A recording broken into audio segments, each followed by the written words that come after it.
Hello student, welcome to my channel institute. हम लोग UP TGT PGT और GSC lecturer के लिए सॉल्व ट्री पर मेथड का क्वेश्चन है, कॉम्प्लेक्स नंबर और लॉगरिथम के लिए।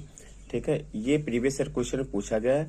अगर स्टूडेंट इस तरह के क्वेश्चन को बेसिक से करेंगे तो बहुत क्वेश्चन टफ पड़ जाएगा। तो हम लोग इसे आसान ट्रिक से, आसान मेथड से, और हमारा 10 से 12 सेकंड लगेगा इस तरह के क्वेश्चन में, नहीं तो 1 मिनट से कम नहीं लगता स्टूडेंट।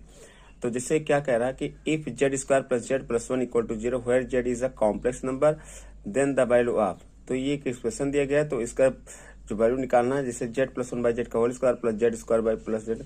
यहाँ पर देखिए, यहाँ पर पावर 1 था, फिर 2 था, फिर 3 था, ऐसे बढ़ते हुए कहाँ तक गया, 6 तक गया।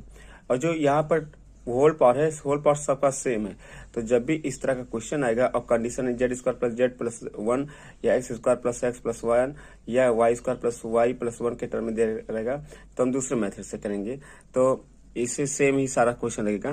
तो यहाँ पर कुछ करना नहीं है, बस लास्ट में देखना है यहाँ पर इसकी पावर तो कहाँ तक गई है, 6 है। तो यहाँ पर 6 लिख देंगे, इंटू करेंगे, और यहाँ पर पावर में कितना है, 2 है। तो यहाँ पर क्या करें, 2 से मल्टीप्लाई करें, कितना आ गया, 12। तो ऑप्शन कौन सा, ऑप्शन डी हो जाएगा।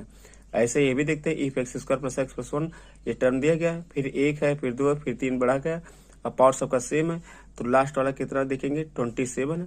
तो यहाँ पर क्या लिख देंगे, 27 इंटू, और मल्टीप्लाई में किससे हो जाएगा, 2 पावर है, होल पावर में 27 दूना कितना हो जाएगा, 54 हो जाएगा।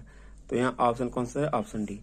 इसी तरह इस तरह का नेट इंपॉर्टेंट इस तरह का भी क्वेश्चन है, बस आपके पास चेंज कर दिया गया है। एक्सप्रेशन सही है, एक्सप्रेशन दिया गया है, बस यहाँ पर इमेजिनरी क्यूब ऑफ रूट्स बोल दिया गया, ना कि जेड स्क्वायर प्लस जेड के टर्म में।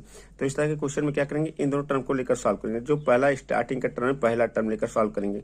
जब पहला लेकर चलेंगे तो यहाँ पर 1 का मल्टीप्लाई इसमें कराएंगे, तो 1 का कराएंगे तो 1 प्लस 1 अपॉन ओमेगा स्क्वायर बन जाएगा, फिर प्लस, अब इसका इसमें कराएंगे 1 बाई ओमेगा हो जाएगा, और इसका इसमें कराएंगे प्लस में कितना, 1 अपॉन ओमेगा क्यूब हो जाएगा।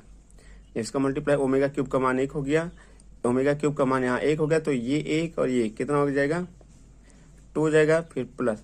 अगर ध्यान देखें, इसका मल्टीप्लाई यहाँ करेंगे तो ओमेगा, इसका यहाँ पर कराएंगे ओमेगा स्क्वायर, और बटे में इन दोनों का मल्टीप्लाई करेंगे ओमेगा क्यूब बन जाएगा। तो ये हो जाएगा 2। इसका मान अगर वो करेंगे तो 1 प्लस ओमेगा स्क्वायर बराबर क्या होता है, 0 होता है। तो यहाँ से जब वैल्यू निकालेंगे प्लस से उधर जाकर क्या हो जाएगा, माइनस। तो यहाँ पर -1 हो जाएगा, ओमेगा क्यूब का मान क्या हो गया, 1। तो कितना हो जाएगा, 1। चारों ऑप्शन में चेक करेंगे कौन सा आएगा। जब n बराबर पहला टर्म लिए तो n बराबर 1 रखेंगे, तो 1 1 और 2 3, तो ये 3 से 3 कैंसिल।